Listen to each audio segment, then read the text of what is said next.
മുഖ്യമന്ത്രി പോര് പുതിയ തലത്തിലേക്ക്. വകുപ്പുകളും സ്റ്റേറ്റ് കാറുകളുടെ നമ്പറുകളും വരെ നിശ്ചയിച്ചു. നേതൃത്വത്തിനെതിരെ രൂക്ഷ വിമർശനവുമായി എം.കെ. രാഘവൻ.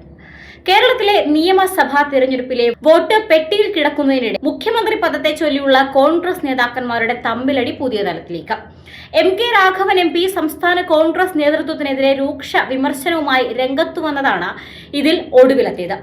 എംപിമാർ മത്സരിക്കേണ്ടത് ഹൈക്കമാൻഡിന്റെ തീരുമാനമല്ലെന്നും ചില നേതാക്കളുടെ ദുർവാശിയായിരുന്നു അതെന്നും അദ്ദേഹം പറഞ്ഞു. ഡൽഹിയിൽ മാധ്യമ പ്രവർത്തകരോട് സംസാരിക്കുകയായിരുന്നു അദ്ദേഹം. എംപിമാർ മത്സരിക്കേണ്ടെന്ന് ഹൈക്കമാൻഡ് പറഞ്ഞിട്ടില്ല. ചിലരുടെ പിടിവാശിയാണതിന് കാരണം. അത് ആരും ഹൈക്കമാൻഡിന്റെ തലയിൽ ഇടണ്ട. എംപിമാർ മത്സരിക്കേണ്ടെന്ന് സണ്ണി ജോസഫ് എന്തർത്ഥത്തിലാണ് പറഞ്ഞത്? മത്സരിക്കണമെന്നൊരു നേതാവ് എന്നോടും പറഞ്ഞിരുന്നു. തോൽക്കാൻ സാധ്യതയുള്ള ഒരു സീറ്റായിരുന്നു അത്. ഭൂരിപക്ഷം കിട്ടുന്നതിന് മുൻപ് അടി തുടങ്ങിയത് ഗുണം ചെയ്യില്ല. അധികാരത്തിലെത്തിയാൽ എങ്ങനെ മുന്നോട്ട് പോകും? വോട്ടെണ്ണലിന് മുൻപ് മുഖ്യമന്ത്രി ചർച്ച ശരിയായ രീതിയല്ല. ഇപ്പോഴത്തെ നടപടി പ്രവർത്തകരുടെ മനോവീര്യം കെടുത്തു. എറണാകുളം DCC പ്രസിഡന്റ് മുഹമ്മദ് ഷിയാസിന്റെ പ്രസ്താവനയാണ് മുഖ്യമന്ത്രി പദത്തെക്കുറിച്ചുള്ള വിവാദങ്ങൾക്ക് തുടക്കമിട്ടത്. അത്തരമൊരു പ്രസ്താവന നടത്താൻ അയാൾക്ക് എന്ത് അവകാശമാണുള്ളത്? സമയമാകുമ്പോൾ ചിലത് തുറന്നു പറയാനുണ്ടെന്നും എം.കെ. രാഘവൻ വ്യക്തമാക്കി. കോൺഗ്രസിലെ മുഖ്യമന്ത്രി പോരിൽ മുസ്ലിം ലീഗ് നേതൃത്വവും കടുത്ത അതൃപ്തിയിലാണ്. UDF ജനങ്ങളുടെ മുൻപിൽ പരിഹാസ്യരാകുന്നു എന്ന അഭിപ്രായമാണ് ലീഗ് നേതൃത്വത്തിനുള്ളത്.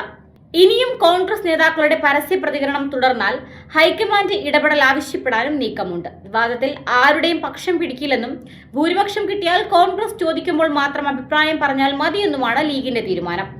വോട്ടെണ്ണും മുൻപ് മുഖ്യമന്ത്രി സ്ഥാനത്തിനു വേണ്ടിയുള്ള തമ്മിലടി തുടങ്ങിയതിൽ കോൺഗ്രസ് ഹൈക്കമാൻഡും കടുത്ത അതൃപ്തിയിലാണ്.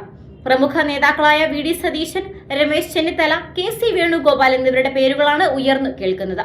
സോഷ്യൽ മീഡിയയിൽ ഇവരുടെ അനുയായികൾ തമ്മിൽ രൂക്ഷമായ ഏറ്റുമുട്ടലാണ് നടക്കുന്നത്. ചിലർ മന്ത്രിസഭ രൂപീകരിച്ച് വകുപ്പുകൾ നൽകിയപ്പോൾ മറ്റു ചിലർ വകുപ്പുകൾക്കൊപ്പം സ്റ്റേറ്റ് കാറുകളുടെ നമ്പർ വരെ വീതിച്ചു നൽകി. ഇത്രയും നാണം കെട്ട അവസ്ഥ കോൺഗ്രസിനും UDFനും ഇതുവരെ ഉണ്ടായിട്ടില്ലെന്നും അധികാരത്തിനു വേണ്ടി ഏതറ്റം വരെ പോകുമെന്നതിന്റെ തെളിവാണ് ഇപ്പോഴത്തെ വിവാദങ്ങളെന്നുമാണ് ചില കോൺഗ്രസ് നേതാക്കൾ പറയുന്നത്. പാർട്ടിയുടെ പോക്കിൽ അവർക്ക് കടുത്ത വിഷമമുണ്ട്. എന്തായാലും കോൺഗ്രസിന് വോട്ട് ചെയ്ത വോട്ടർമാരെ നാണം കെടുത്തുന്ന രീതിയിലുള്ള പോരാട്ടമാണ് മുഖ്യമന്ത്രി സ്ഥാനത്തിനു വേണ്ടി കോൺഗ്രസിൽ നടക്കുന്നത് എന്ന കാര്യത്തിൽ തർക്കമില്ല.